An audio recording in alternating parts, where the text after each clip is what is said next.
আমি বিগত বহুদিন ধরে কিন্তু এই বিএনপি দলের সাথে সংযুক্ত ছিলাম।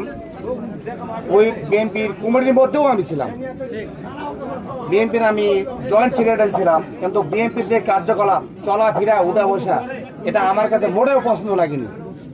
আমি আমার মনের দুঃখে হয়েছেন এই জামাত ইসলাম দলে আমি যোগদান করলাম। আলহামদুলিল্লাহ। আমরা চাই সুন্দর একটি বাংলাদেশ তৈরি হোক। আমরা সব সময় থাকবো ন্যায়ের পক্ষে, ন্যায়ের পক্ষে আমরা সবাই থাকবো। আমি সবাইকে অনুরোধ করে বলবো, আমরা সকলেই একযুগে, এক মনে, এক প্রাণে এই জামাত ইসলাম ভোট হয়েছেন, সবাই মিলে হয়েছেন, মন প্রাণ দিয়ে আমরা হয়েছেন 12 তারিখে সবাই মিলে একত্র হয়ে হয়েছেন এই ভোটটি করবো। এই বলে আমার সম্পূর্ণ বক্তব্য আমি শেষ করলাম।